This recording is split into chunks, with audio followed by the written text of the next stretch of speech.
I don't think I actually recorded this, so if I did, oh crap. If I didn't, this is just to make sure it's safety precaution. Anyways, we're talking about Avengers Endgame, and we got to talk about, for those who are complete idiots, you stupid idiots. But of course, this case, it's kind of like Jumanji Welcome to the Jungle. If you stay all the way to the very end, all you can hear is that the game is still alive, which I already talked about it in another video, which of course lots of people don't give a shit about anyways, because well, frick me anyways, you know. But anyways, we gotta talk about Avengers Endgame. The last thing that we heard, the last thing that we saw the credits, and then at the end we heard a hammer to a mallet 3 times. Apparently, that came from the original Iron Man movie. And I'm like, okay, sure. But let's just say that that actually was a metaphor, or it's just actually just hinting that someone else out there is starting to build their own armor. Now, it's interesting thinking about what was in Tony Stark's will, and that's just a big, interesting question of the day: is what is in his will? I guess why not make this a brand new video itself? So, what was in his will? I'm pretty sure that Peter Parker got some interesting stuff, including some actually say that he got Tony's glasses that he actually used in Infinity War. So maybe that's one thing that he gave Peter as his something that he got from the will.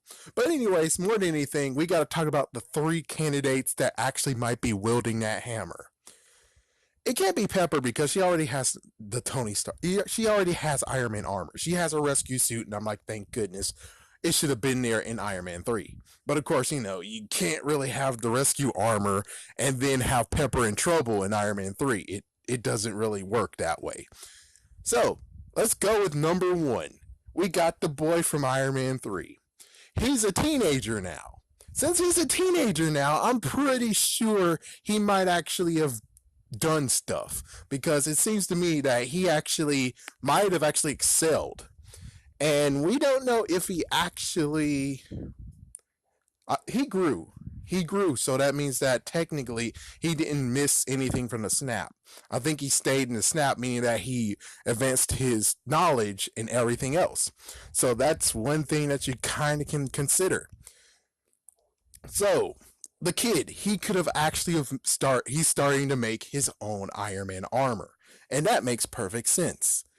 Number 2 is of course his daughter. Shh, I know the popcorn's ready. Next is his daughter, but his daughter's too young, but she could actually might have started.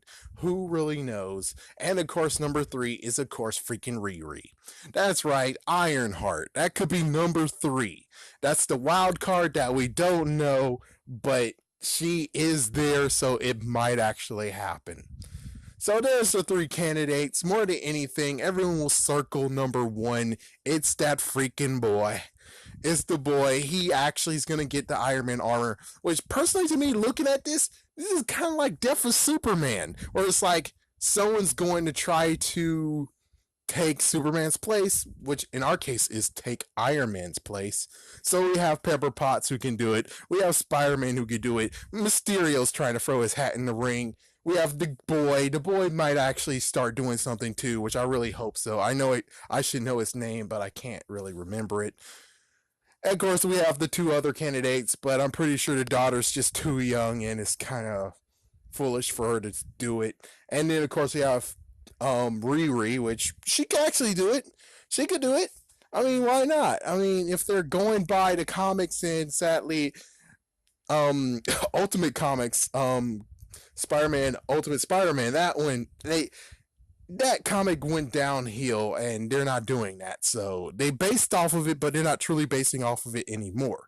So we'll just have to see what happens. And of course, the cool part was in the comics, they actually had Doctor Doom trying to be Iron Man's replacement. But anyways, what do you guys think? Of course, I think it was number 1, and I gotta go. Cloak and Dagger is back on.